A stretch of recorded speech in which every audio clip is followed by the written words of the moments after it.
Hello, welcome, and I see that we still Bonjour, have bon so many après-midi, participants bonsoir. Je joining. vois qu'il y a So let us encore beaucoup please de give us participants qui maybe nous joignent, donc nous 30 allons seconds, attendre 1 minute. peut-être 30 secondes ou bien une minute avant de vraiment commencer pour voir les autres participants et puis nous allons commencer.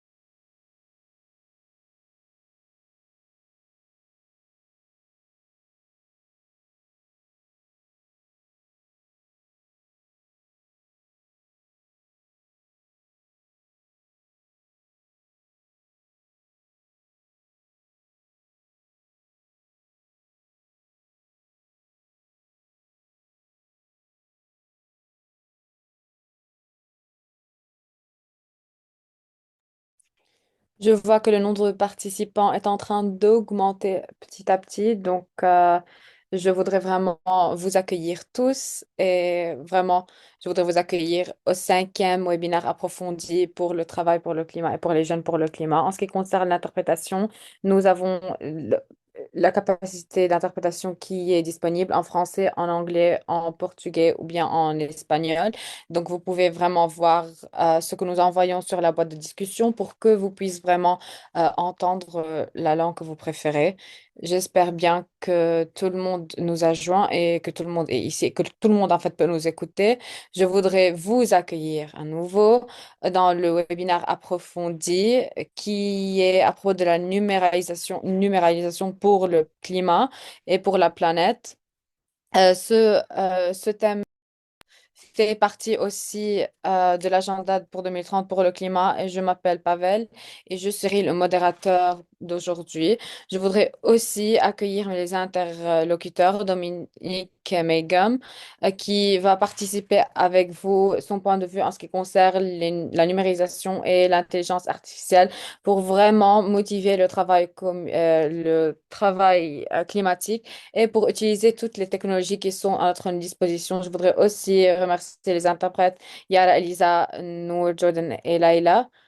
Et avant vraiment de commencer ce cinquième webinaire approfondi pour la numérisation et le climat, je vais seulement donner quelques commentaires avant de commentaires.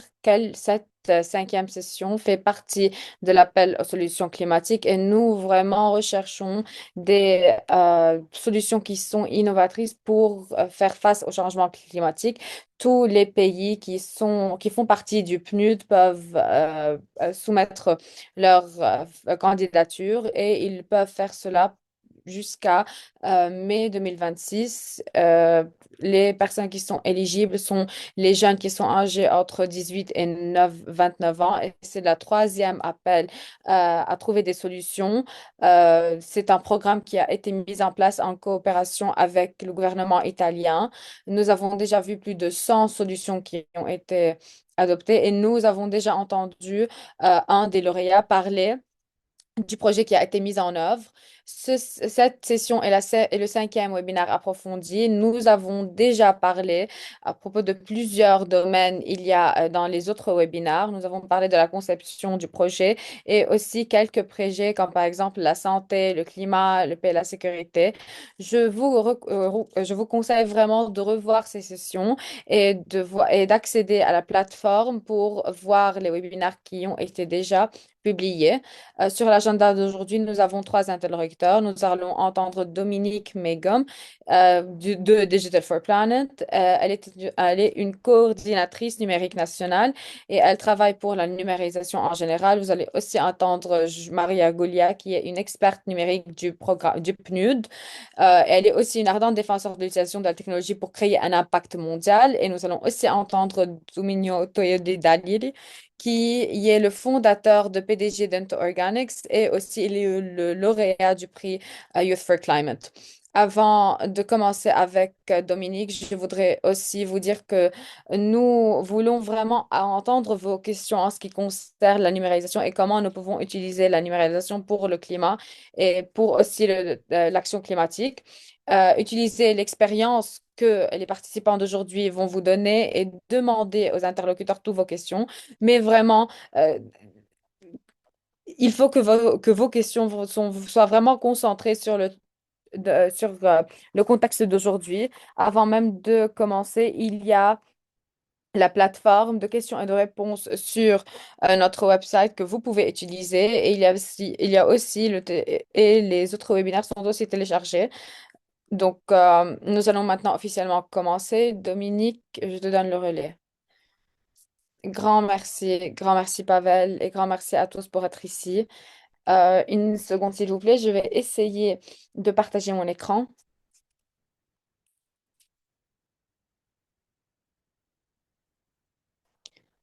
J'espère que vous pouvez voir mon écran.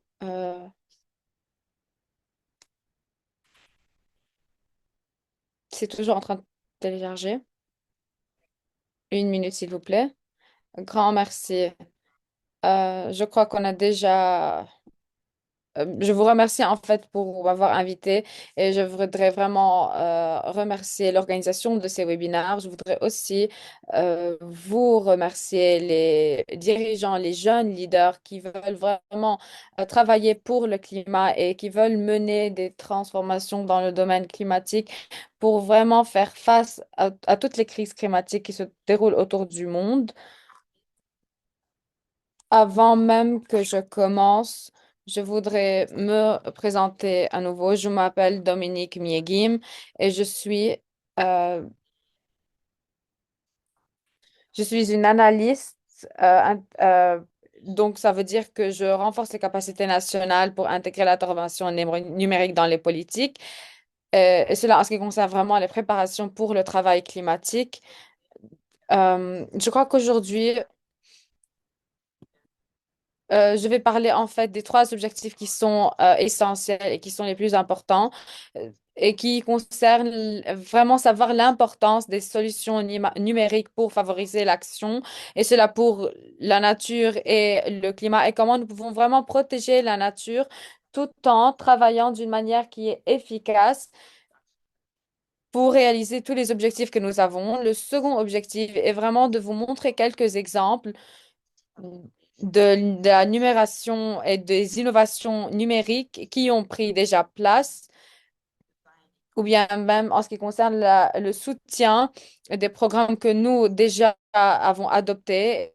Et le troisième objectif est, ce sont des conseils seulement pratiques sur la manière de créer ces conseils numériques et aussi qui sont évolutifs et même pour le travail climatique en faveur de la nature et du climat en général. Et je sais déjà que nous sommes présents ici aujourd'hui pour aider ces pays et quels sont vraiment les conseils que vous pouvez utiliser pour mettre un plan de travail qui est vraiment efficace pour le climat en général. Donc, je voudrais seulement voir un petit peu le passé, donc pas vraiment le passé, mais voir vraiment l'accord de Paris, puisque nous allons voir aussi l'importance de l'accord de Paris. Je crois que quelques participants avec nous sachent déjà c'est quoi l'accord de Paris. L'accord de Paris, mais il y a beaucoup qui ne connaissent pas. L'accord de Paris est un accord qui est un engagement qui oblige les pays qui ont signé cet accord de vraiment travailler pour le climat. Ils se sont engagés pour réduire les émissions de gaz à effet de serre dans l'atmosphère. Et il y a des objectifs qui ont déjà été précisés. Donc, ils doivent diminuer les émissions d'un taux à un autre pour chaque pays qui a signé l'accord. Et en ce qui concerne l'accord, ils doivent travailler afin d'atteindre les objectifs déjà mis en place, comme par exemple cet accord est très important car ils doivent donner des reports en ce qui concerne leur travail. Donc, les initiatives et les programmes qu'ils ont adoptés ou bien que chaque pays adopte doivent être vraiment alignés avec les objectifs et aussi doivent être reportés, enregistrés et envoyés aux pays qui sont concernés, notamment en ce qui concerne le rapport mis en place. Donc, vraiment, avant de commencer d'une manière qui est plus détaillée, je voudrais aussi parler des défis et pourquoi les données et les systèmes numériques sont nécessaires à la mise en œuvre de l'accord de Paris. Nous voyons déjà qu'il y avait des problèmes centraux de développement. Je crois qu'il y a beaucoup de pays, que vos pays aussi, il y avait des initiatives numériques qui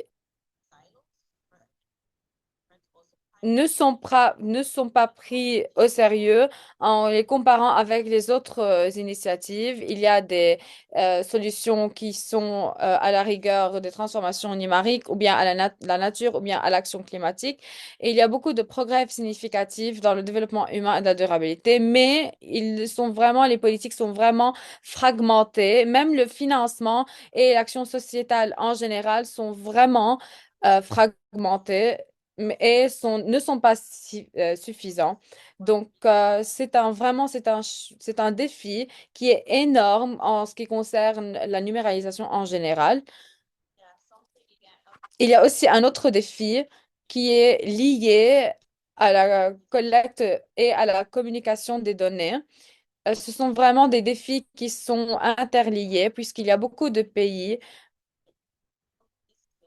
qui n'ont pas vraiment des mécanismes ou bien un plan de travail mécanique de travail climatique dans le pays, ou bien quand il y a un plan de travail climatique, ou bien quand les données sont déjà présentes, ces données sont dispersées partout à travers les organisations, les propriétaires.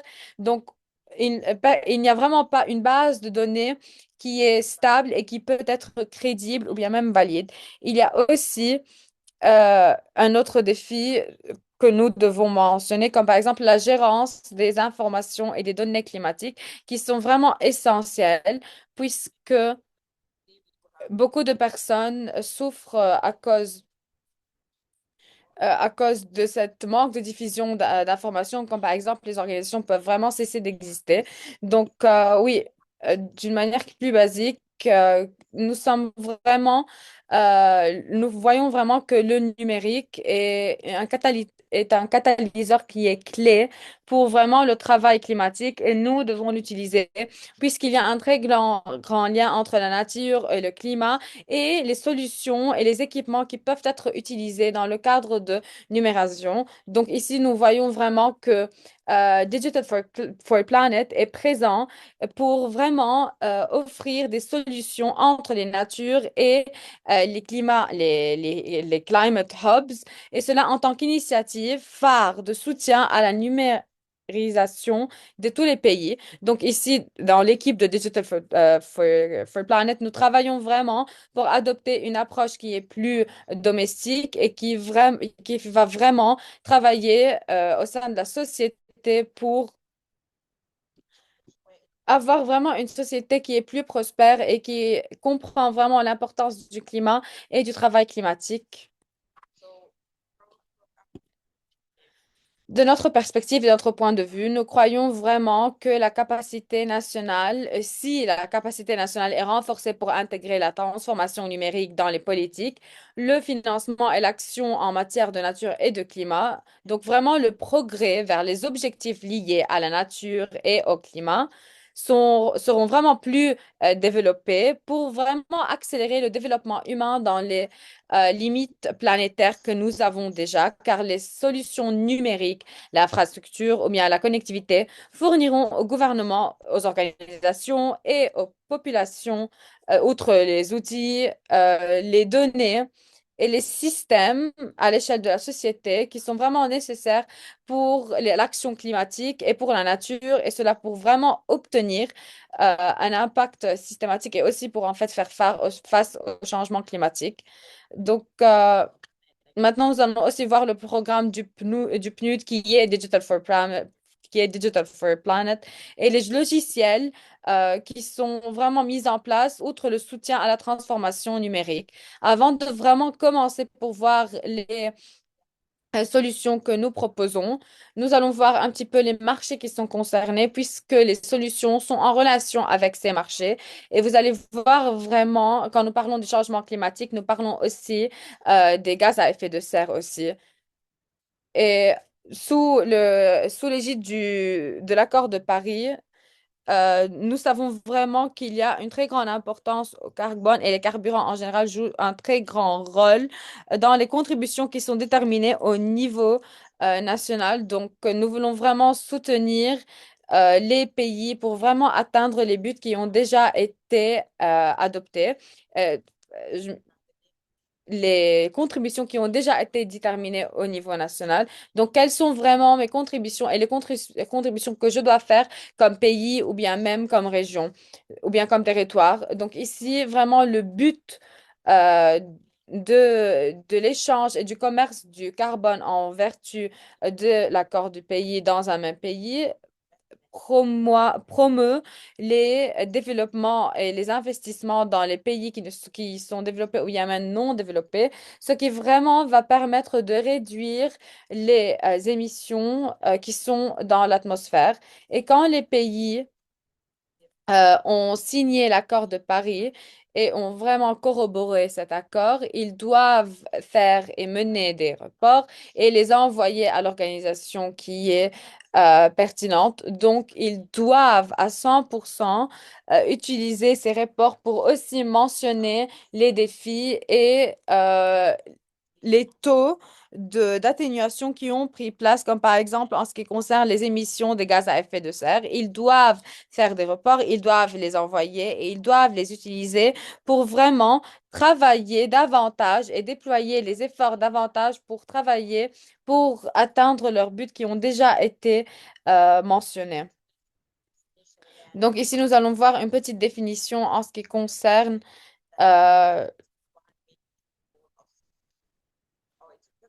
en ce qui concerne vraiment les mesures qui doivent être qui doivent être prises. Et j'espère vraiment que vous avez compris un petit peu plus euh, que nous devons faire, puisque c'est vraiment très important pour nous. Dans le PNUD, ou bien dans l'organisation du PNUD et dans l'initiative que nous avons déjà adoptée, nous avons déjà euh, développé un registre national du carbone et nous avons aussi développé un système qui est numérique de suivi. Et tous les pays peuvent se joindre et vraiment faire la conception en dépendant de leur politique domestique. Et ils peuvent aussi euh, envoyer les reports aux organisations des Nations Unies qui sont vraiment pertinents.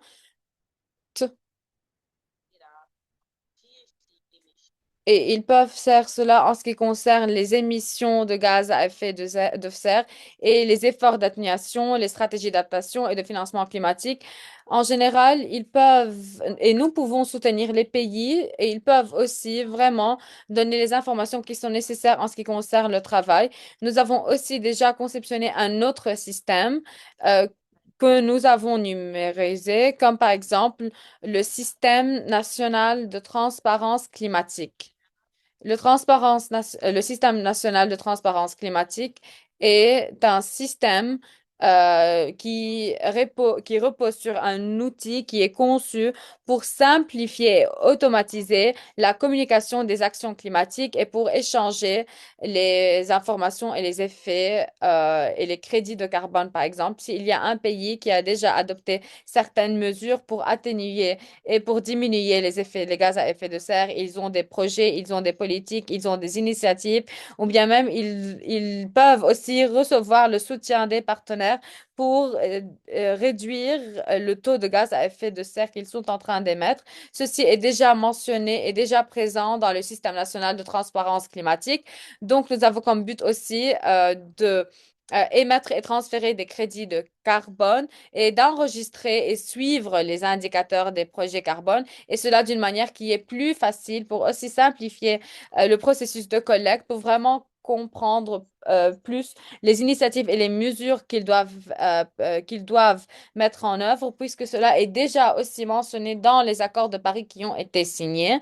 Ceci est une très grande importance et ceci vraiment va motiver le travail climatique davantage et la numérisation du travail climatique. Toutes les données, toutes les informations qui ont déjà été collectées seront déjà enregistrées sur cette plateforme. Donc, ils peuvent vraiment tout simplement voir quelles sont les mesures qui ont été prises et aussi les télécharger pour les utiliser.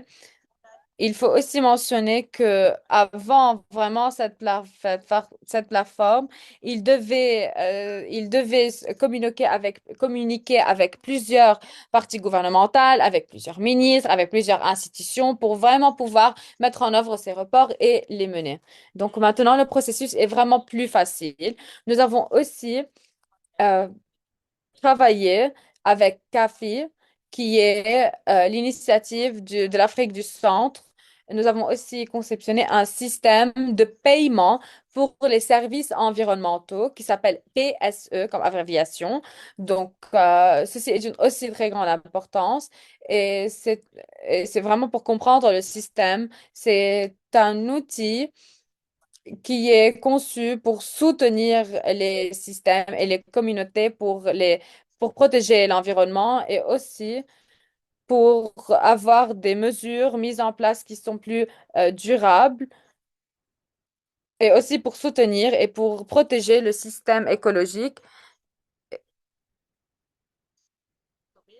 Donc,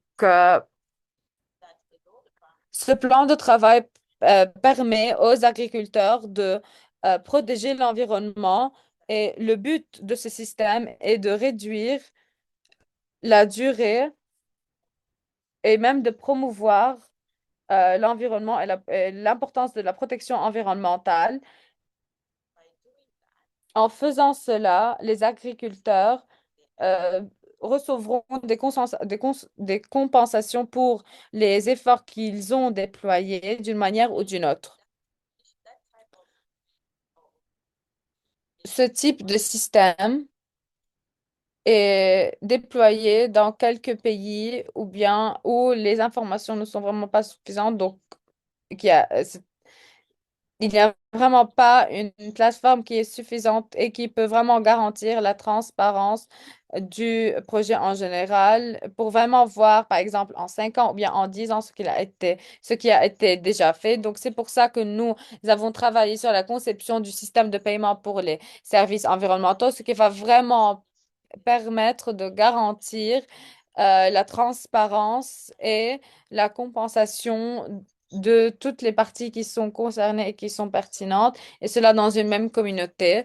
Donc vraiment, les traits clés du système aident les agriculteurs d'une manière qui est immense, puisque ces agriculteurs doivent avoir des partenaires de parties tiers, et nous devons aussi les soutenir parce que un agriculteur peut vraiment dire que je vais faire cela, mais il doit aussi collecter l'information qui est nécessaire pour vraiment prouver et pour témoigner qu'il a vraiment fait ce qu'il avait promis. Donc, ce système euh, soutient aussi le paiement et la vérification des données sur le terrain en général, outre la validation des paiements. Et il y a aussi un autre système, le système de paiement pour les services environnementaux et aussi de suivi, par exemple. Nous parlons ici, là, des outils qui ont été conceptionnés pour vraiment suivre les mesures qui ont été mises en place pour lutter contre la déforestation, tout en utilisant des données géospatiales pour garantir que, par exemple, le café grandit d'une manière qui est soutenable, qui est plus soutenable et qui est plus durable. Il y a, par exemple, les réglementations de l'Union européenne qui impose certaines conditions sur la cultivation du café.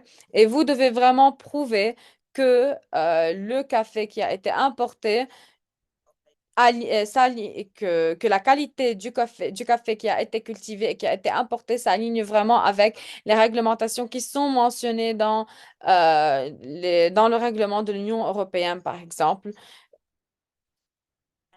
Vous devez faire cela avec les partenaires et il faut aussi vraiment que de certaines, euh, l'absence que certains ingrédients sont vraiment présents. Il y a aussi plusieurs solutions qui ont été adoptées, mais il y a aussi euh, un exercice que nous faisons pour vraiment évaluer la préparation numérique verte.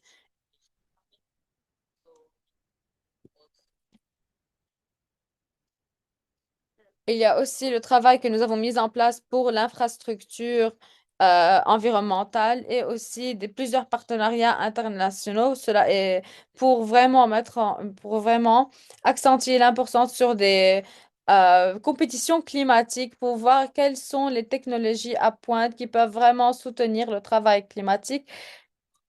Et nous avons aussi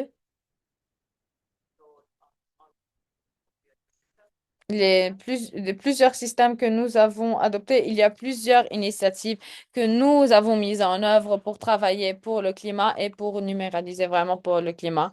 Donc, en se basant sur ces solutions que je viens de vous donner, je crois qu'il sera génial aussi de parler de quelques conseils qui sont vraiment pratiques pour créer des solutions qui sont numériques et qui sont percutantes et évolutives pour l'action en faveur de la nature et du climat. Donc, vraiment quelques conseils que je peux vous donner. Je vais vraiment, je vous conseille vraiment de commencer par la conception d'une manière de penser vraiment d'une manière que vous allez approcher le problème que vous devez surmonter. Vous devez aussi penser des consommateurs ou bien des bénéficiaires de l'initiative que vous allez mettre en œuvre pour le climat. Par exemple, si si vous avez des expériences précises dans des dimensions précises, vous pouvez utiliser ces expériences pour les implémenter dans les autres pays. Donc, euh, vous allez vraiment pouvoir travailler d'une manière qui est plus efficace si vous travaillez sur quelque chose pour les agriculteurs dans des régions qui sont isolées. Vous devez penser vraiment à des solutions qui sont adéquates à ces agriculteurs qui, par exemple, peut-être la solution n'aura pas besoin d'Internet ou bien d'Internet en général et seulement peut-être vous avez besoin de mettre en œuvre une base de données qui peut être utilisée hors ligne et ceci est une très grande importance pour eux. Donc, vous devez voir quelles sont les conditions qui s'alignent avec votre projet. Il est aussi important de voir les outils, les plateformes numériques qui sont déjà présentes. Puisqu'il y a plusieurs initiatives qui sont déjà mentionnées sur le web, vous pouvez vraiment voir et les utiliser comme modèle. Vous pouvez aussi avoir innové, ou pas même vraiment innové, mais vous pouvez utiliser l'intelligence artificielle afin de vous aider ou bien afin même de mettre le plan de travail qui est essentiel pour vous. Et vous pouvez voir vraiment l'alignement de l'intelligence artificielle avec vos buts. Vous pouvez vraiment utiliser les données qui sont déjà présentes et vous élancer de ces données.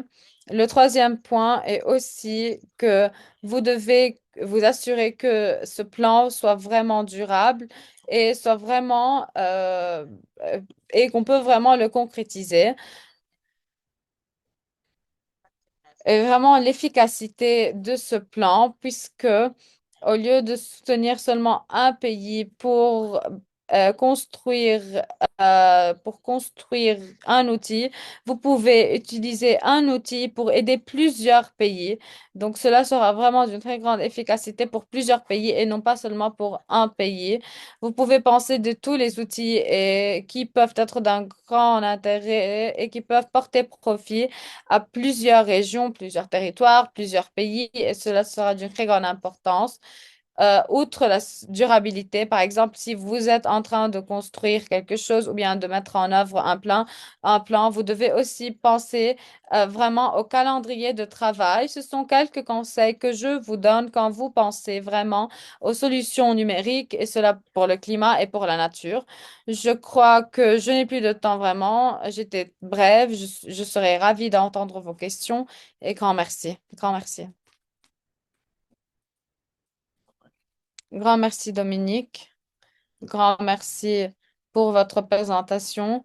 et pour vraiment nous avoir donné des détails qui sont nécessaires pour savoir les défis à surmonter et aussi vraiment les outils qui peuvent être utilisés et qui sont déjà en train d'être et qui sont déjà sous-utilisation.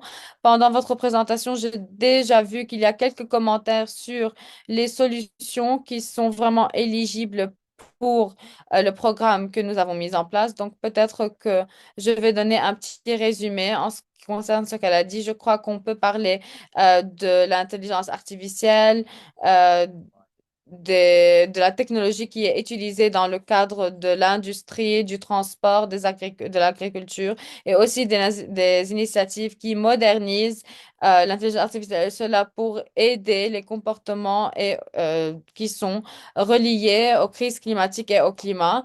Nous avons déjà mentionné tous ces données dans le guideline qui est déjà présent sur le site web, sur l'appli et aussi sur la boîte de conversation d'aujourd'hui. Grand merci Dominique pour nous avoir donné tous ces détails qui sont vraiment essentiels et très importants. Et maintenant, je vais donner à Julia l'espace. Merci beaucoup pour la présentation. Je vais rapidement partager mon écran.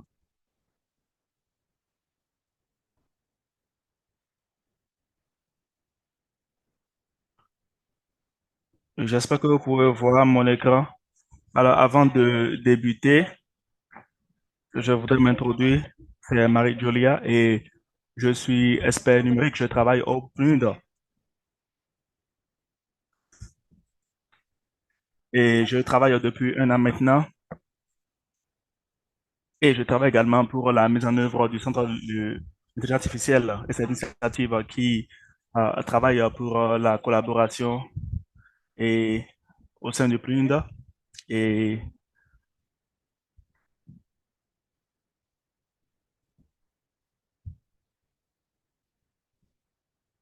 et nous sommes actuellement à la phase de la mise en œuvre. Et aujourd'hui, j'aimerais m'appesantir, j'aimerais m'accentuer sur un aspect qui concerne les biens publics digitaux et comment est-ce que cela inclut l'utilisation éthique de l'intelligence artificielle et comment est-ce que l'IA et comment est-ce que l'IA est vue au sein de plus pour le développement durable. Et je vais également m'accentuer sur le Centre d'intelligence artificielle pour le développement durable. J'aimerais mentionner également que c'est un plaisir d'être ici. Et je regardais dans le chat, je vois également les questions incroyables qui ont été posées. Et je vois également les commentaires que vous recevez. Je pense que c'est un grand plaisir d'être avec vous cet après-midi. Alors, sans plus tarder, je vais rapidement passer à la prochaine diapositive. Et je vais rapidement expliquer ce que les biens publics digitaux sont et pourquoi est-ce qu'ils sont vraiment importants pour les solutions numériques de manière générale. Alors, comme Dominique l'a dit tantôt, ce sont des choses qui peuvent être des logiciels open source et des modèles d'intelligence artificielle open et, qui sont également régis par des lois et qui respectent également les droits humains en ce qui concerne l'espace numérique, mais ils soutiennent également l'atteinte des ODD. Et en tant que membre de PNUD, nous faisons partie de l'Alliance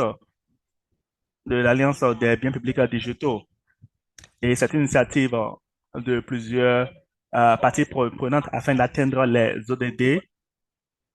Et nous essayons également de comprendre ce qui peut être les meilleures pratiques et l'investissement en ce qui concerne les biens publics digitaux. Et aujourd'hui, j'ai également mentionné certains principes en ce qui concerne les biens publics digitaux. Et bien sûr, elles doivent être pertinentes aux ODD et licence open et propriété claire et indépendance de la plateforme. Et ce sont tous des principes qui font partie de l'Alliance des biens publics digitaux et le plus de contribuer également dans des domaines programmatiques. Et nous pouvons voir ici que tirer parti des euh, bien plus qu'à en ce qui concerne les solutions, c'est-à-dire que nous avons besoin d'adaptabilité, c'est-à-dire nous pouvons voir comment est-ce que cette solution peut être adaptée et également euh, être proposée en fonction des contextes. Et je pense également, ces biens publics digitaux sont également abordables en termes de coûts et également l'une des caractéristiques, c'est que il y a l'engagement communautaire et euh, ça améliore toujours la collaboration et ça permet également de concevoir des solutions afin de pouvoir suivre les biens publics digitaux. Et cela veut dire que nous devons nous assurer que nous avons interopérabilité et l'intégration du système et surtout la conformité, comme je l'ai mentionné tantôt, respecter les lois et promouvoir également l'inclusivité, ce qui veut dire que nous devons concevoir des modèles pour les différents utilisateurs et les différentes audiences et surtout assurer l'accessibilité. Et j'aimerais également m'accentuer sur une initiative spéciale pour rapidement parler des biens publics digitaux. Et c'est quelque chose qui est dirigé par le bureau numérique de Flink. Et c'est une plateforme qui est Digital X. Et cette plateforme a été créée pour connecter les multi-parties prenantes. Et nous travaillons avec les gouvernements, nous travaillons avec les agences de l'ONU, nous travaillons avec les partenaires de développement, nous travaillons avec les pays. Et ils travaillent pour identifier et soutenir les biens publics, les biens publics digitaux à fort impact. Et ça facilite le financement, les partenariats et fournit également les soutiens techniques et facilite également l'écosystème, la collaboration également, la co-création. Alors ici maintenant, j'aimerais mentionner pourquoi est-ce qu'il est important de, d'établir le lien entre les biens publics digitaux et l'intelligence artificielle.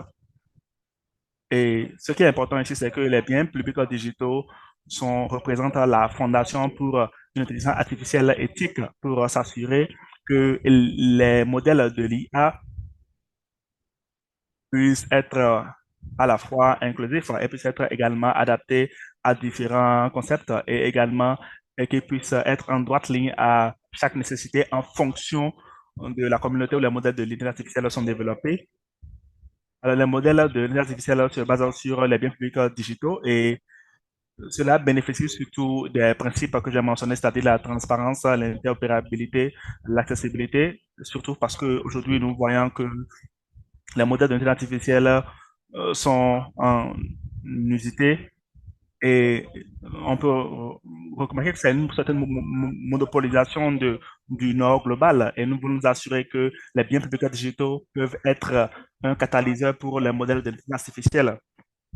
Et bien sûr, les modèles de l'intelligence artificielle doivent être conformes aux principes des biens publics digitaux et également mener à une distribution équitable de l'intelligence artificielle dans le monde. Et cela mène donc à un impact local. Alors, qu'est-ce que cela veut dire? Qu'est-ce que cela veut dire que nous devons avoir les modèles d'intelligence artificielle qui doivent respecter les principes d'inclusivité? Nous devons nous assurer qu'ils représentent les communautés locales et et qu'il puisse également relever les défis mondiaux comme le changement climatique et également la santé. Ne citer que cela. Aujourd'hui, maintenant, nous allons parler de l'intelligence artificielle et sa puissance pour mener au développement durable. Dans plusieurs domaines, hein, nous avons par exemple la durabilité de l'énergie, nous avons l'institution de santé, nous avons l'éducation. Et c'est une chose très importante parce que, comme nous le voyons aujourd'hui, l'IA a le potentiel de pouvoir accélérer la révolution de l'intelligence artificielle de manière générale dans le monde. Bien sûr, euh, cela doit, euh, cela doit avoir efficacement une approche inclusive. Alors ici, nous pouvons voir certains défis auxquels certains des pays font face en essayant de s'adapter à la révolution de l'IA et nous pouvons voir que il y a un certain écart digital, c'est-à-dire une personne sur trois n'a pas accès à l'Internet dans le monde. Il y a une certaine concentration de développement de l'intelligence artificielle, comme je l'ai mentionné, plus pas, c'est-à-dire, et là, il y a la monopolisation de l'intelligence artificielle dans le nord global. Et nous avons également un écart en ce qui concerne les investissements, les infrastructures de ressources dans le sud global afin qu'ils puissent mettre en place ce système d'intelligence artificielle. Et ici, nous pouvons également voir ce écart qui est très important à garder à l'esprit. Et selon, et selon les recherches, on peut remarquer que 10% des impacts économiques générés par l'intelligence artificielle bénéficient euh, au sud global, bénéficient très peu au sud global. Et voici la question que nous devons nous poser. Et je parle en tant qu'organisation internationale, mais en tant que communauté avec des parties prenantes multi. Je pense que nous sommes arrivés à un point où nous devons choisir entre ces deux chemins. Est-ce que tout d'abord, nous voulons maintenant aller vers l'action ou avec le statut quo, nous devons accélérer l'écart digital et ça est également et toujours exacerber les inégalités et empêcher les pays en voie de développement de pouvoir être les moteurs de l'intelligence artificielle ou est-ce que nous voulons maintenant atteindre l'étape de l'intelligence artificielle équitable où le pouvoir de l'intelligence artificielle pour le développement durable nous aidera surtout à débloquer certains éléments très importants et créer des opportunités économiques, des opportunités socio-économiques, c'est-à-dire des opportunités, conduire à une croissance de l'emploi et une innovation sur le plan mondial. Alors voilà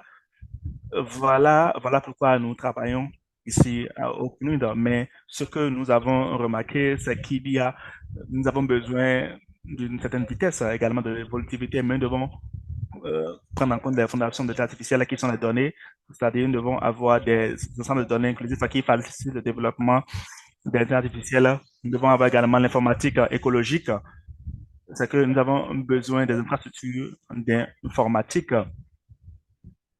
qui sont durables et qui sont abordables et qui sont également accessibles.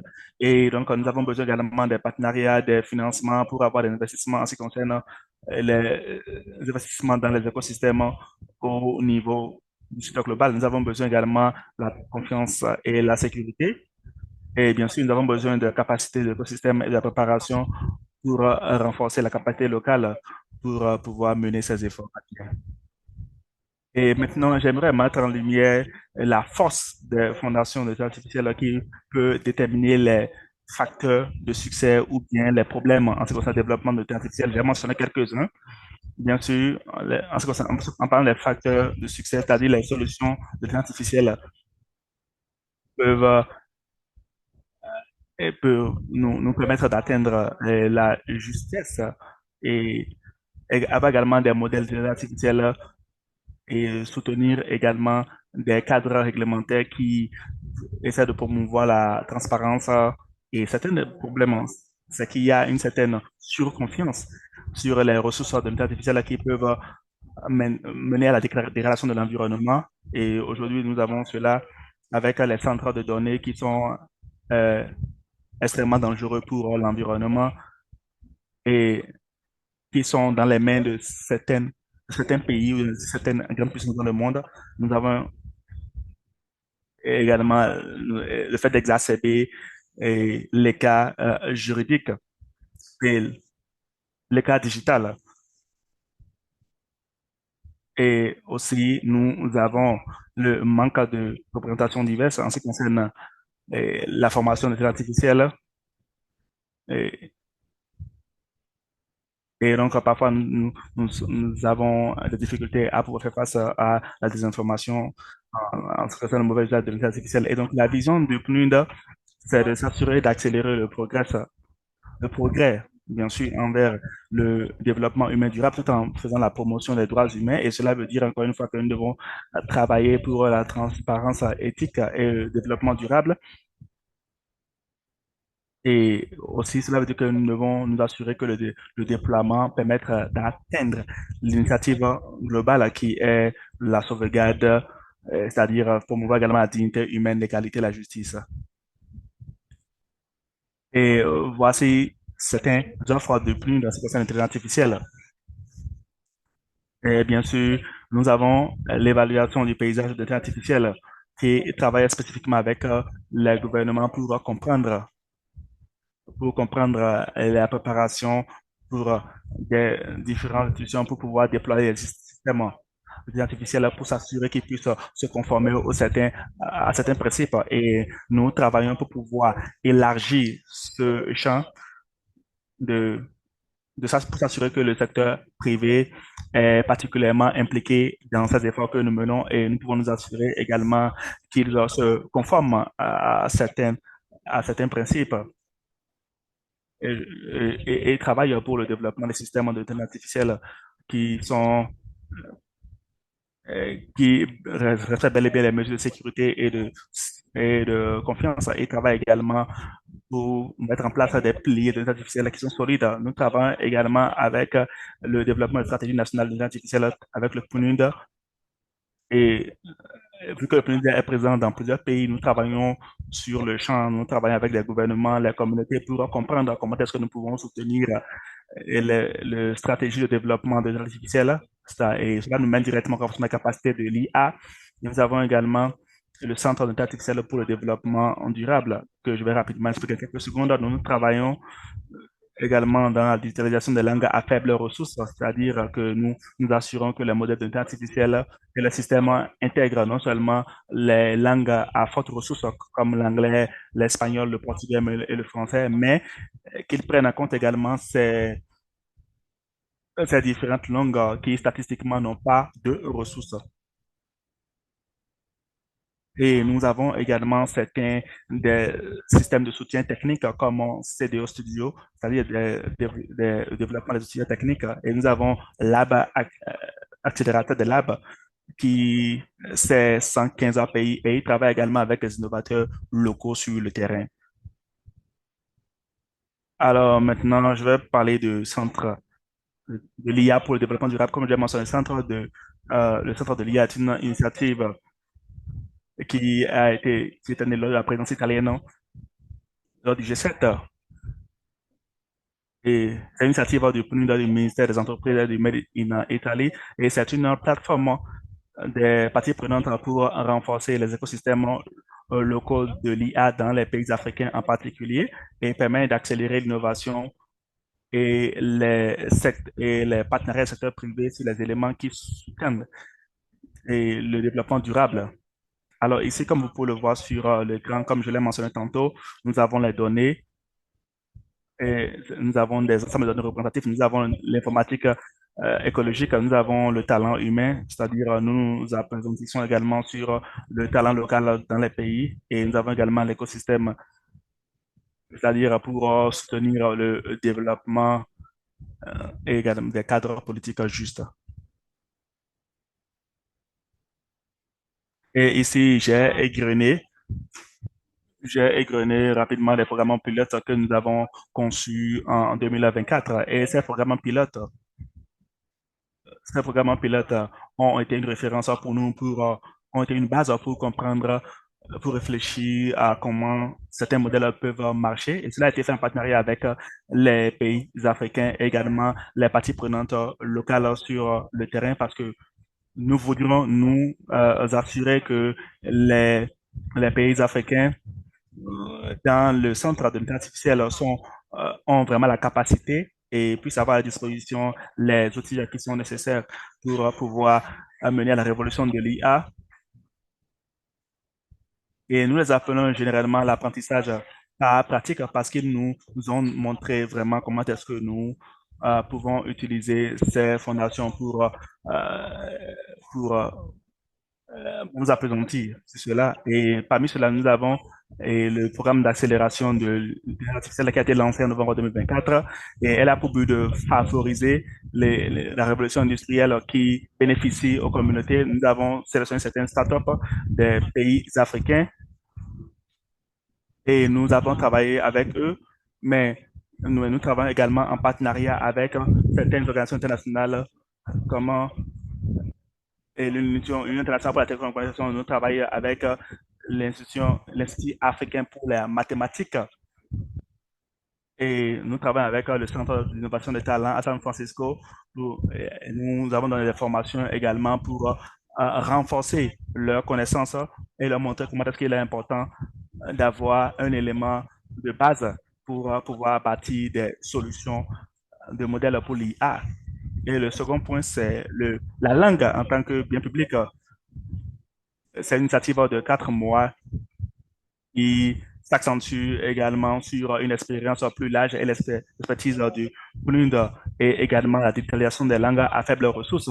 Et ceci en particulier explore les modèles de partenariat évolutifs pour pouvoir intégrer les langues africaines dans l'intelligence artificielle, faire face aux problèmes comme les langues à échelle et également les partenariats et les technologies pour la croissance industrielle. Et le dernier point, c'est toujours en cours, c'est sur la confiance, également la sécurité. Et c'est un programme pour les innovateurs des différents secteurs pour soumettre des propositions, pour rassembler des données sur les écosystèmes d'intelligence artificielle et construire également les fondations pour le développement de l'IA équitable et explorer également des domaines. Alors ici, j'aimerais vous parler de certaines initiatives actuelles et j'aimerais d'abord commencer avec le Centre d'intelligence artificielle FA, c'est-à-dire la coalition de l'informatique écologique de l'Afrique.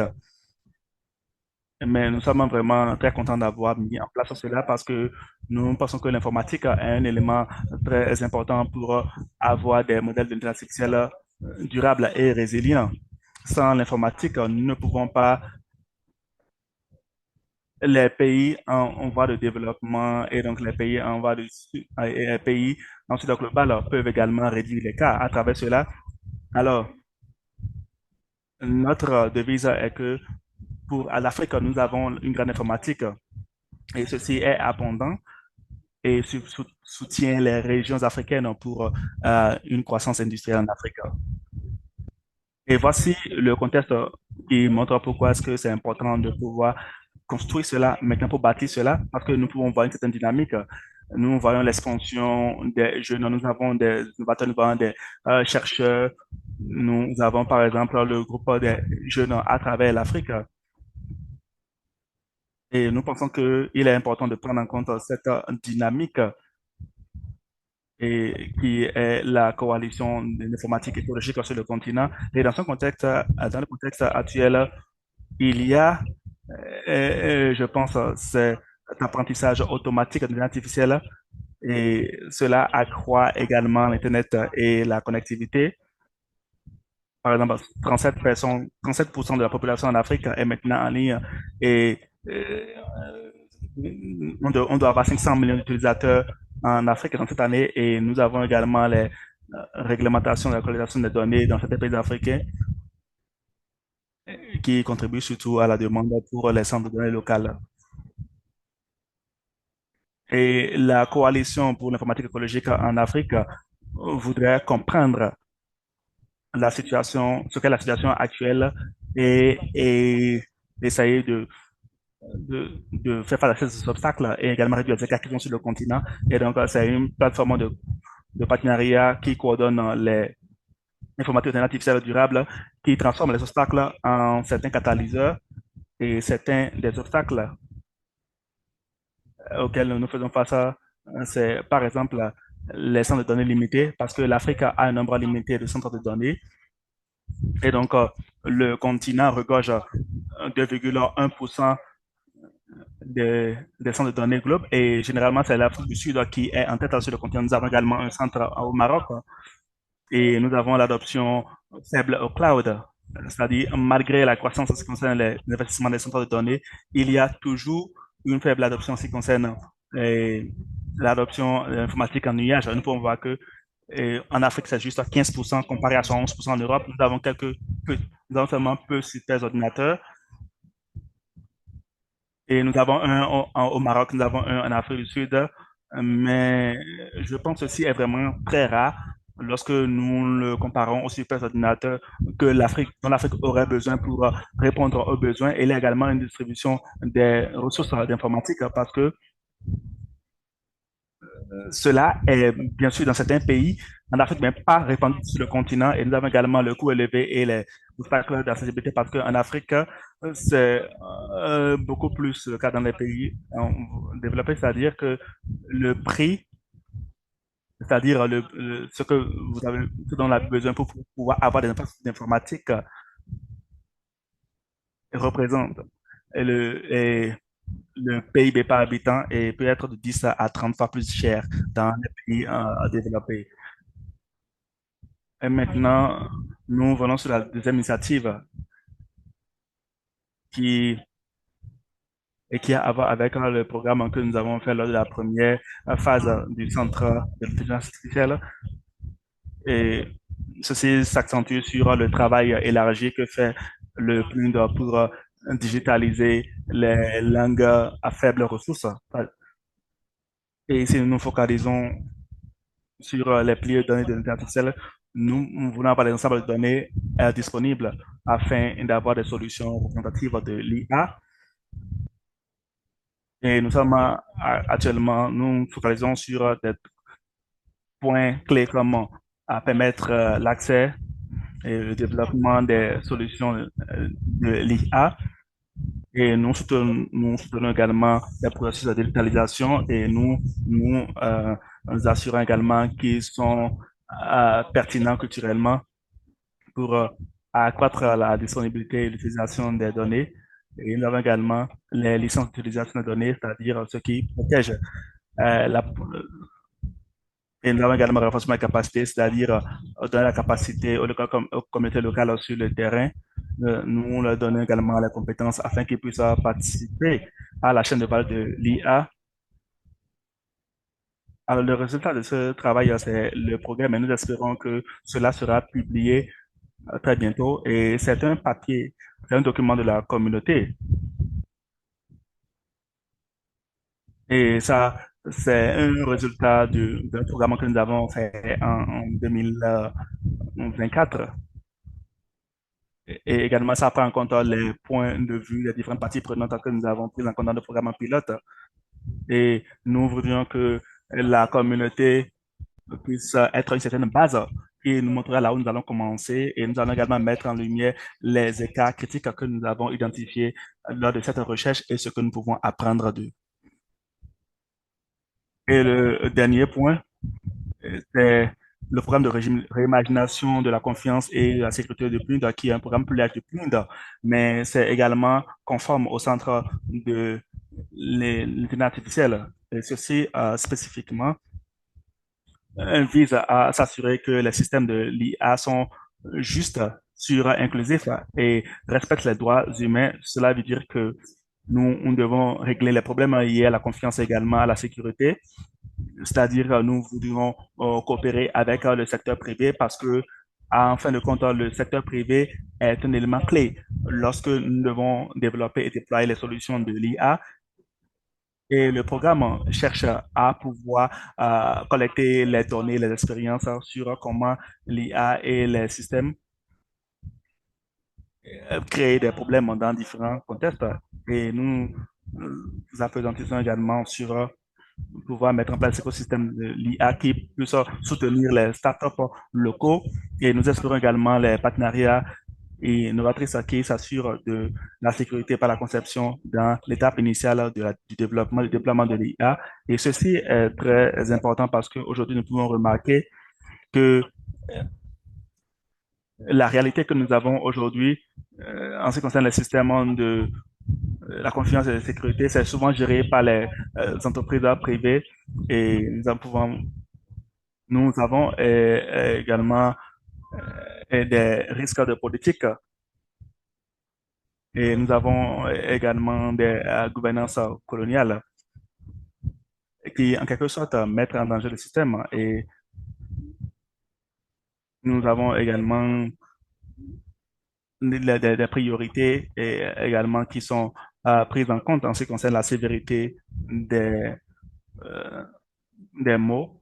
Et donc, à travers le programme, je pense que c'est un programme qui est très différent, qui parle de la responsabilité partagée, c'est-à-dire à travers la co-conception, les pratiques de gouvernement. Et nous voulons distribuer de manière égale, de manière équitable. Et nous voulons également des solutions équitables pour pouvoir sensibiliser dans l'intérêt public, dans le contexte culturel. Et nous voulons également nous appesantir sur et, des solutions proactives, anticipatrices et également adaptives, et ce qui nous permettra de pouvoir faire face aux risques qui émergent. Alors, sur cela, je vous remercie. Et je suis vraiment désolé d'avoir dépassé le temps. Mais ici, je vous laisse avec certaines ressources pour pouvoir vous connecter à nous et pouvoir vous engager dans le travail du centre de l'IA. Alors maintenant, je vais donner la parole à Pavel.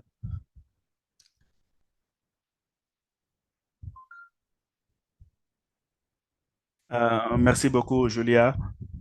Merci d'avoir mentionné certains points très importants en ce qui concerne le concept des biens digitaux publics et les problèmes liés aux écarts digitaux également et les éléments respectés pour l'utilisation responsable de l'IA. Alors maintenant, j'aimerais donner la parole à Théo. Théo, vous avez la parole. Merci beaucoup. Bonsoir à tout le monde. Je vais rapidement partager mon écran.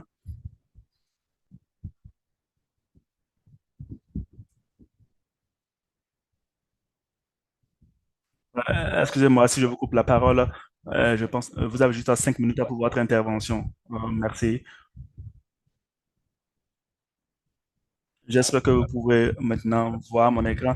Bonsoir à tout le monde. Je m'appelle Théoléphis Dumillion. Je suis du Ghana et je suis le PDG, également le fondateur de Into Organics, qui est une solution innovatrice digitale qui a été mise en place par moi.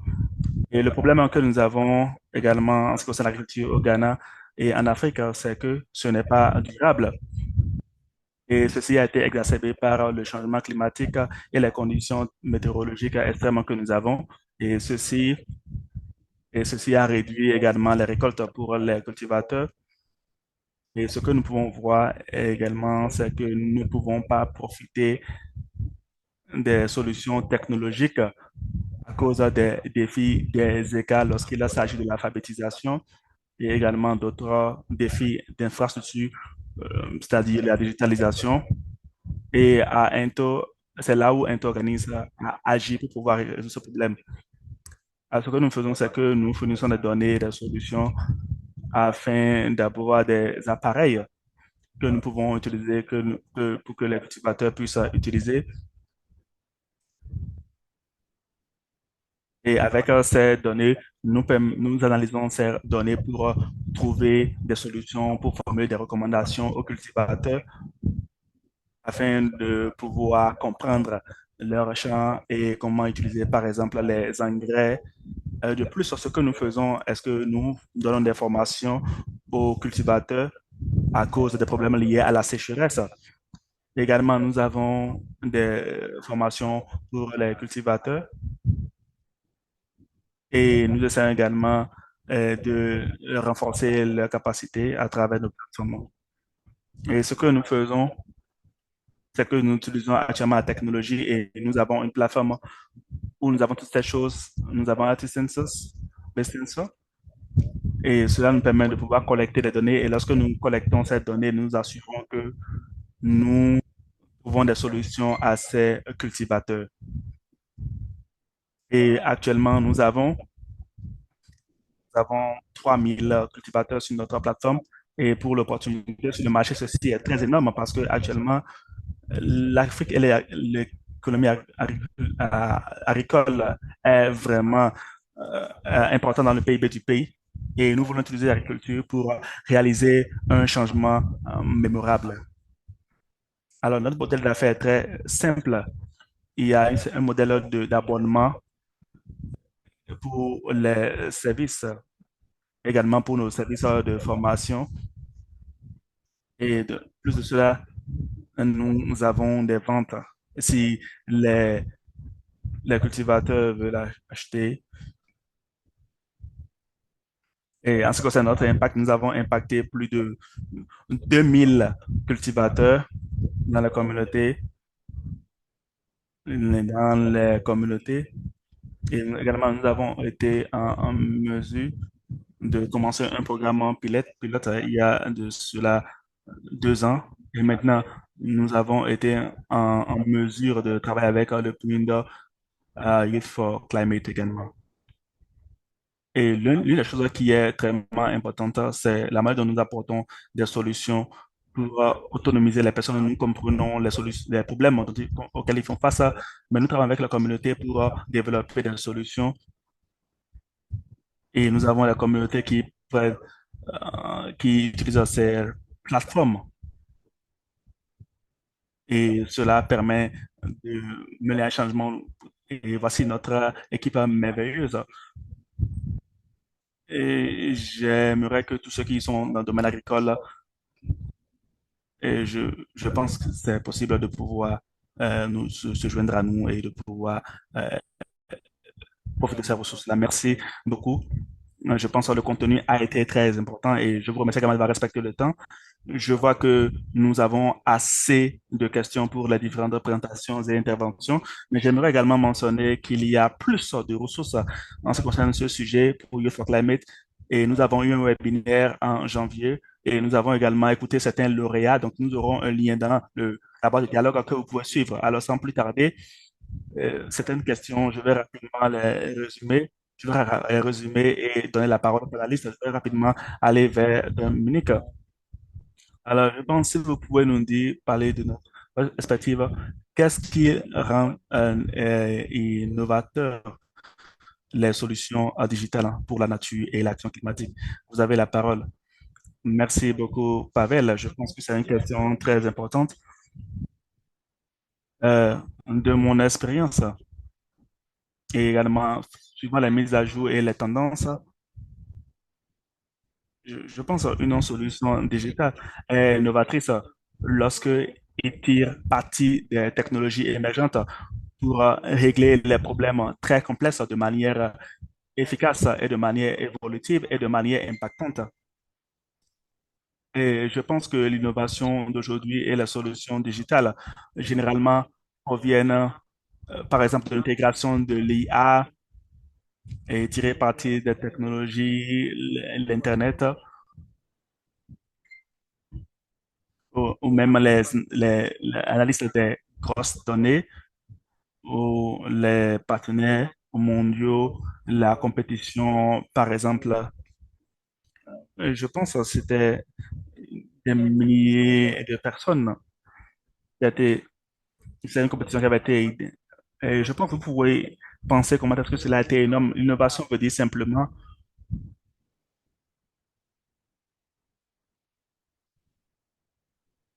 c'est de pouvoir analyser, de prendre en compte plusieurs domaines en un temps record et d'utiliser par exemple l'entrée des utilisateurs, c'est-à-dire vous ne devez pas accroître l'écart digital, mais devez mettre en place quelque chose qui est adaptable, adapté. Et lorsqu'il s'agit de la nature et du climat, et je vais m'accentuer sur le fait de dire que on doit avoir quelque chose qui peut, par exemple, réduire les émissions de gaz à effet de serre. Et je pense, et parce que cela peut nécessiter un fonds, c'est vrai, plus de fonds. Mais je pense, on peut parler par exemple comment est-ce que ces applications peuvent soutenir ces activités. Et je vais également parler de l'adaptation du climat. Ce n'est pas seulement de l'atténuation, mais également de l'adaptation climatique, c'est-à-dire comment prévenir les risques et d'autres initiatives. Alors, pour répondre à la question, c'est ce qui m'est venu à l'esprit. J'espère avoir bel et bien répondu à votre question. Merci, je pense que vous avez répondu à la question. Merci beaucoup. Je pense que certains de ces exemples sont très importants. Et ceci maintenant m'amène à la deuxième question qui est sur, alors pour vous qui avez partagé vos points de vue, est-ce qu'il y a des astuces pour trouver des solutions digitales qui permettent de localiser les approches? Si vous pouvez partager avec nous comment est-ce que les candidats peuvent tirer parti les biens publics digitaux dans leurs travaux, également dans leurs propositions, ce sera très bien. Alors, je pense que ceci, c'est une question pour Julia et Théophile en même temps.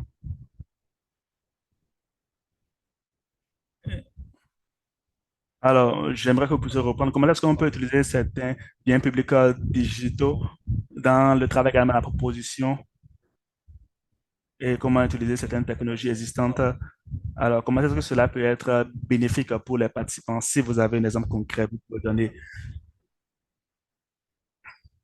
Alors, je vais rapidement donner une partie et Julia va continuer. Alors, en prenant que ce que nous faisons au PNUD, le système de transparence climatique, c'est une plateforme où nous collectons les données au niveau gouvernemental. Mais d'abord, les données ont été collectées au niveau communautaire. Ce n'est pas collecté, mais parfois les données au niveau sont collectées au niveau, les données ne sont pas forcément collectées du secteur privé avec nos outils. Alors, être en mesure de pouvoir mettre en place quelque chose de digital et soutenir le gouvernement dans l'exercice peut être une bonne manière. Et bien sûr, en faisant cela, en tirant parti et de s'assurer que ce n'est pas un truc, ce n'est pas fermé. C'est vrai que cela dépend de mon modèle d'affaires, mais c'est quelque chose dont tout le monde a bénéficié et quelque chose qui peut soutenir la collecte des données. Je pense que c'est un exercice qui demande beaucoup d'efforts à avoir des partenariats, des organisations, avoir des initiatives qui peuvent soutenir la collecte des informations et des données et mesurer en temps réel avec la machine. Par exemple, pour un projet, et je pense que ce sera fantastique de le réaliser de cette manière. Et j'aimerais également mentionner que lorsque vous prenez les solutions dans le contexte, il est vraiment important de comprendre le manque d'infrastructures et le manque de données que les personnes doivent avoir pour pouvoir analyser les données pour proposer des solutions. Alors, ce qui est nécessaire, c'est que vous faites une certaine consultation en ce qui concerne la communauté dans laquelle vous êtes pour comprendre le problème auquel ils font face et comment est-ce que vous pourrez tirer parti des solutions digitales. Et je pense, prendre en compte ces biens publics, c'est que cela vous donne des données dans les domaines où vous pourrez et vous pourrez ne pas avoir. Vous pouvez avoir des données des pays européens et également des marchés de carbone. Mais lorsque vous prenez ces groupes et vous prenez le cas de l'Afrique ou d'autres pays du Sud global, et c'est là où vous analysez, vous comprenez qu'il y a certains écarts et quelles sont les ressources pour s'approcher de la communauté locale. Alors, comment est-ce que vous pouvez fusionner ces deux pour proposer des solutions qui peuvent impacter. Je pense qu'il est très important de considérer cela lorsque vous réfléchissez sur les solutions de données de manière générale. Merci beaucoup à vous deux. Est-ce que vous vouliez ajouter quelque chose, Julia? Et j'aimerais également lier rapidement certaines initiatives de PNUD qui peuvent être utiles pour nos participants ici. Et j'aimerais rapidement dire que ce que Dominique et Théo ont mis en lumière, je pense, c'est très important. Et en tant que membre de UN, en tant que UN de Plunder, nous voulons vraiment mettre à profit les biens publics digitaux à travers les technologies digitales et nous voulons surtout nous assurer qu'il y a, que cela est accessible à toute la communauté locale sur le terrain, c'est-à-dire le développement. Alors, je vais partager avec vous certains liens qui peuvent être utiles pour les participants afin qu'ils puissent approfondir leurs connaissances. Merci beaucoup. Je suis sûr que les participants vont apprécier ce geste de votre part. Il y a une autre question qui est revenue plusieurs fois dans différentes versions sur le chat. Alors, de manière générale, en ce qui concerne les impacts sur l'eau, quels sont certains outils modernes? Alors, si vous avez des astuces pour comment utiliser l'IA sans impacter les ressources ou comment minimiser les impacts et l'utilisation des intelligence artificielle, ce sera très apprécié. Merci beaucoup, Pavel. Je vais débuter avec la question et donner la parole aux autres collègues s'ils veulent ajouter de l'eau au moulin. Je pense que ceci est en droite ligne avec ce dont je parlais, ce que j'expliquais en ce qui concerne les éléments de base d'intelligence artificielle sont tellement importants lorsqu'il s'agit de développer le système de l'IA. Et donc, dans ce cas particulier, nous pouvons remarquer que ces systèmes de l'IA, la plupart du temps, ne prennent pas en considération les ressources environnementales nécessaires. Et nous avons également réalisé que l'informatique dans ces contextes ont un écart, ont un écart majeur et c'est un problème que nous devons régler. Et nous avons remarqué également que dans la construction des centres de données ou les points d'Internet ou également les groupes régionaux dans les différents pays, nous pouvons également remarquer que ces différents, on peut remarquer que ces différents éléments, je ne sais pas comment le dire, il doit y avoir une certaine quantité d'énergie, d'eau, d'énergie renouvelable. Et voilà pourquoi nous pensons qu'il est très important d'avoir une fondation solide, d'avoir des éléments en place. C'est une chose qui, ce n'est pas une sinécure, et c'est quelque chose que nous essayons toujours de comprendre, c'est quelque chose que nous essayons de voir comment est-ce que nous pouvons débloquer de manière efficace. Et je pense bien que ça doit être une approche de plusieurs parties prenantes et de plusieurs secteurs travaillant de concert pour nous assurer que nous pouvons avoir une infrastructure écologique en place, mais il doit être pertinent et également être en ligne de mire avec les besoins de la communauté. Si j'ai par exemple une infrastructure informatique, je prends un pays, par exemple en Afrique, et c'est vrai, je vais régler le problème. Nous devons construire le réseau des parties prenantes qui peuvent travailler de concert et les entreprises qui sont également les vendeurs en détail, mon expertise dans la construction des infrastructures et cela nous permettra surtout de comprendre comment est-ce que nous pouvons relever ces défis et combler ces écarts et pouvoir les mettre en droite ligne avec les besoins de la communauté. Et je donne maintenant la parole à Dominique. Désolé, mon micro était fermé. Je pense que Julia a tout mentionné. Je n'ai rien à ajouter sur cette question spécifique. Désolé si je vous ai pris de court. Il y a d'autres questions. Mais je pense que c'est vrai que nous sommes pressés par le temps actuellement, mais une personne se demande est-ce que vous avez des astuces pour les participants en ce qui concerne ce qui peut être le domaine qui pourrait générer les changements. Alors, si vous avez un exemple, comment est-ce que nous pouvons essayer de débloquer ce concept? Merci.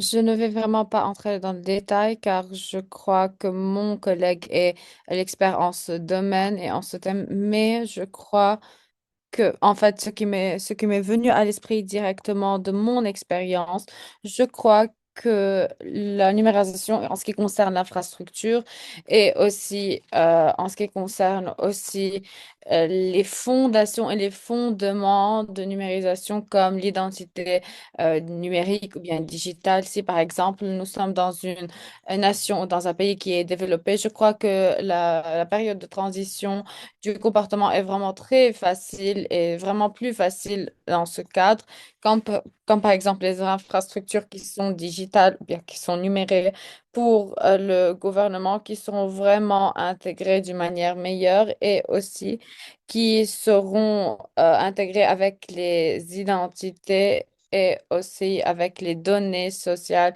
et officielles pour vraiment soutenir la transparence et pour soutenir une utilisation qui est plus durable. Ceci est vraiment un exemple de base que nous pouvons utiliser pour vraiment entamer le changement dans un pays, mais cela vraiment dépend d'un pays qui est plus ou moins développé. Mais je suis vraiment contente et ravie de donner des liens en ce qui concerne ce domaine et aussi des autres concepts qui peuvent vraiment soutenir ma réponse. Grand merci Dominique. Et oui, nous attendons vraiment voir les liens. Dans ce cas, il y a aussi une autre question pertinente en ce qui concerne l'intelligence artificielle. Si vous avez des conseils pour les candidats qui ont de la difficulté pour vraiment obtenir des données technologiques, comment peuvent-ils utiliser ces modèles puisqu'il y a un manque de données? Quel est votre conseil à ces personnes? Peut-être comme une entreprise start-up ou bien qui vient de s'élancer. Grand merci Pavel, grand merci à mes collègues aussi. Je crois que c'est un problème que nous avons déjà identifié comme un des défis les plus communs qui sont vraiment des défis que les startups doivent surmonter quand nous avons vraiment commencé à faire nos recherches et nous avons vu vraiment les besoins de ces entreprises avec les cinq candidats finaux de notre programme d'entraînement. Et nous avons vu vraiment que le plus grand défi, ou bien un des plus grands défis, était l'accès aux données et comment s'assurer vraiment que ces candidats peuvent utiliser les données et peuvent trouver des données qui sont pertinentes aux défis qu'ils veulent surmonter. Ceux-ci travaillent d'une manière plus ou moins qui dépend d'une approche qui vraiment permettent à la personne de comprendre comment le secteur privé peuvent les aider, puisque la majorité du temps, le secteur privé, les entreprises qui sont en train de former leurs modèles et leurs logiciels, leurs systèmes, sont toujours en train de travailler pour les moderniser et pour les former. Et vraiment, ils doivent comprendre quels sont les défis et quels sont les conseils à écouter et quelles sont les entreprises avec lesquelles ils peuvent travailler pour vraiment collecter les données qui sont nécessaires et qui sont déjà à leur disponibilité, pour qu'ils vraiment puissent avoir un accès qui est libre sur ces données et aussi pour utiliser les bases de données essentielles, notamment quelques entreprises qui font déjà ça dans les pays qui sont développés. Il y a beaucoup d'entreprises qui le font déjà, mais il y a aussi, par exemple, dans le cadre africain, comme nous avons déjà vu dans les études que nous avons déjà menées. Donc, je crois que vraiment, il faut comprendre comment le secteur privé peut avoir un impact sur l'utilisation des modèles d'intelligence artificielle. Un grand merci, Julia. Et je ne sais pas si quelqu'un voudrait ajouter des informations supplémentaires ou bien des commentaires, d'accord? Non, non, rien de moi. Tout va bien. Julia et Dominique ont déjà tout couvert. Ah, c'est génial, vraiment. Je voudrais vous remercier tous vraiment pour avoir partagé votre expérience, votre expertise dans ce domaine de plusieurs perspectives et points de vue, mais qui sont vraiment pertinents au webinaire approfondi d'aujourd'hui. C'était notre cinquième et notre dernier webinaire. Je voudrais aussi vraiment remercier tous les participants qui nous sont joints aujourd'hui. Et aussi dans les autres webinaires approfondis, je voudrais aussi remercier tous les partenaires de PNUD et aussi dans les autres organisations qui nous ont soutenus toutes pendant tous ces webinaires. Je voudrais aussi aujourd'hui remercier Dominique et Guilia. Grand merci. Je voudrais aussi remercier les interprètes, Leila, Jordan Noor, Eloïsa.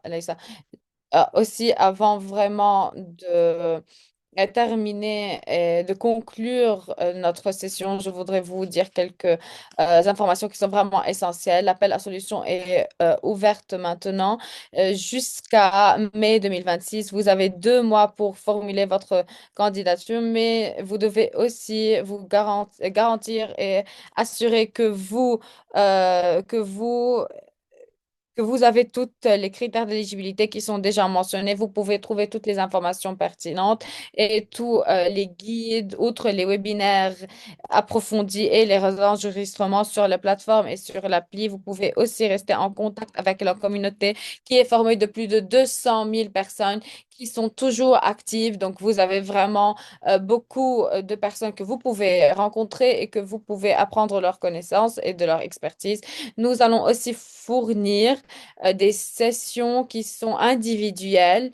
Il y a aussi une section qui est pour les questions et pour les réponses, et cela en ce qui concerne les questions les plus demandées et les plus posées. Vous allez aussi recevoir des réponses de nous d'une manière qui est directe. Donc, s'il y a quelque chose qui est toujours vague et qui est non clair, nous sommes là pour vous. Aussi, en ce qui concerne les initiatives faites déjà par les lauréats et par les candidats, il y a plus de 100 initiatives et vous pouvez vraiment revoir ces initiatives pour vous inspirer. Donc, grand merci pour tous les candidats. Pour vraiment parler de ce que Dominique a déjà mentionné, la plateforme de Youth for Climate a déjà des consultations NDC. Donc, vous pouvez vraiment joindre ces consultations qui sont régionales et qui sont organisées en coopération avec YUNGO, International Youth Forums on Climate Change, et le PNUD. Vous pouvez vraiment vous diriger vers la plateforme pour vous joindre à la conversation et pour vraiment être partie prenante de la communication qui est essentielle puisque le travail climatique dépend vraiment aussi de l'accord de Paris qu'on a déjà mentionné pendant ce webinaire. Grand merci pour les questions, vraiment grand merci pour votre euh, participation et nous serons toujours en contact avec vous sur la plateforme et même sur Instagram. Grand merci.